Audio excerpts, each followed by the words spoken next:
Welcome to Threshold, a place where we explore the sacred in the ordinary and the beauty in the in-between. I'm Molly Wilcox. I'm a wife, a mom, a writer, and your guide as we step over life's thresholds together. Whether you've been reading my newsletter for years or you're just discovering Threshold here, I'm so glad that you're listening. Together, we reflect on faith, creativity, and the small but meaningful ways we're being transformed in the everyday. Let's dive into this week's reflection.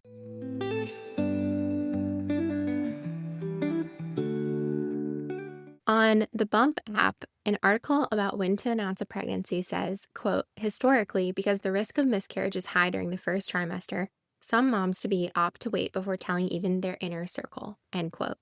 Later, it adds, quote, but consider the fact that if you do experience a miscarriage without having told anyone you were expecting, you may find you're lacking a good support system, end quote.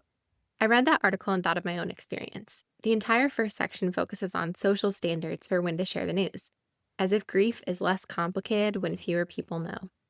When my miscarriage started, it was chaotic. 1 week we saw our baby's heartbeat and were told everything looked good. Later, we were in and out of the hospital trying to understand what was happening. Then came our final definitive answer. Our baby had passed away.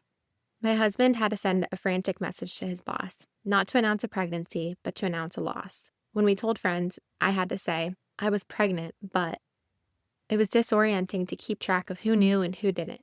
My body was unraveling. The hormone shifts, the trauma, the postpartum symptoms. I felt like I was living in a fog. And the worst part, I felt like no one knew. But a few people who did know became like a lifeline to me. I had told a handful of close friends early on. They ended up being my first line of support. When they saw me trying to hold it together for my toddler, they saw through all the effort and witnessed my pain.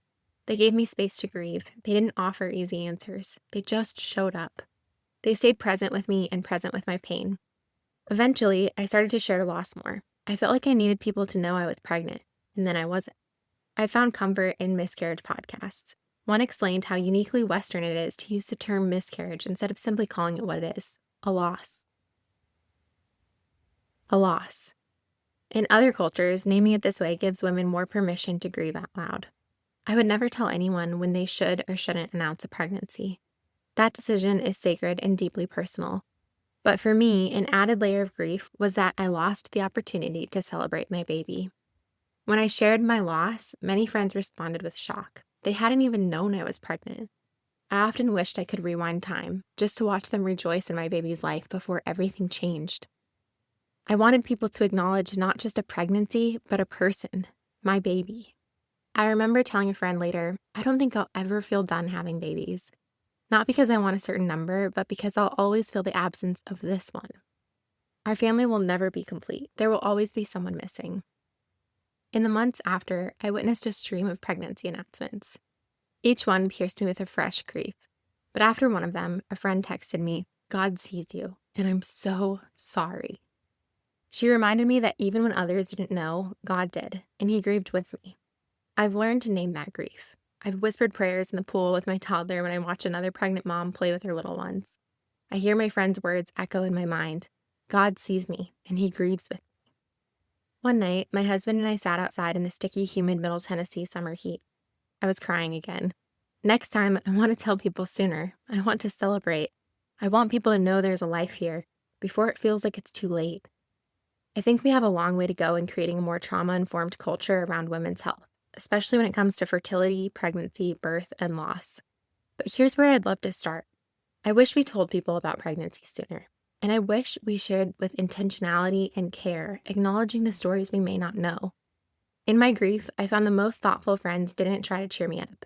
They didn't make big announcements without a warning. If they were celebrating their own news, they did so with intentionality and care around my story. They didn't expect me to jump up and down for them. One friend invited me to come to her baby shower early, give her a hug, grab some food, and leave before more guests arrived. Another told me before her baby shower, if today is too hard, don't come. I'll miss you, but take care of you. Something we say a lot in our house is repeated from Dr. Becky of Good Inside. 2 things can be true. For me, these 2 things can be true. I can be excited for my friends and still honor my own grief. And honestly, I'm still learning how to love people through grief myself. I cringe now at insensitive comments in rooms full of women. I always wonder, what stories are here that we don't know? Since we can't always know what everyone is going through, I think we should all tread gently. When I think back to that article on the bump, I see how we have been trained to hide our pain, to be polite, to keep hard stories to ourselves. Even the country song my high school friends and I used to scream in the car with the windows rolled down said, "Fix your makeup, girl. It's just a breakup, girl. Hide your crazy and start acting like a lady, even when you fall apart." Be composed, be private, don't say anything until it's safe. Put a smile on for your friends, even if you don't feel like it. And if you lose a baby, grieve quietly.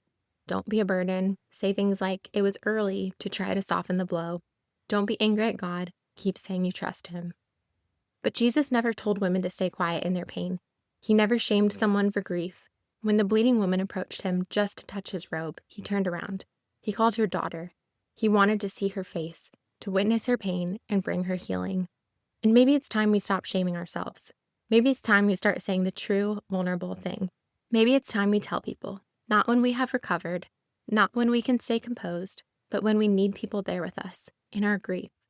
Especially for Christian women, there is an unspoken pressure to be gracious, composed, and hopeful, even in the middle of devastation. But Jesus never asked that of us. He didn't avoid grief. He entered into it. I've decided I won't stay quiet anymore. I want to celebrate life sooner, even if it ends in loss. I want to offer others the dignity and honor of knowing the truth of my story, even if it's uncomfortable. I want to give my future babies, whether they make it earthside or not, the gift of being known and rejoiced over.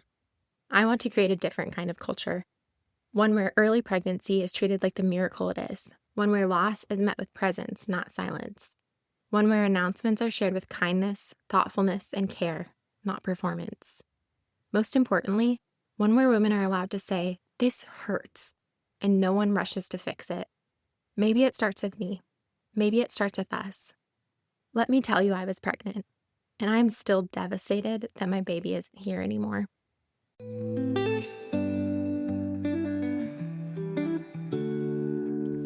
Thanks for spending time with me today on Threshold. If this episode resonated with you, I'd love for you to share it with a friend, subscribe, or leave a review. It all helps so much. And if you're not already part of the community, you can join the conversation by subscribing to my weekly newsletter on Substack, Threshold by mollywilcox.substack.com. Until next time, let's keep finding beauty in the in-between.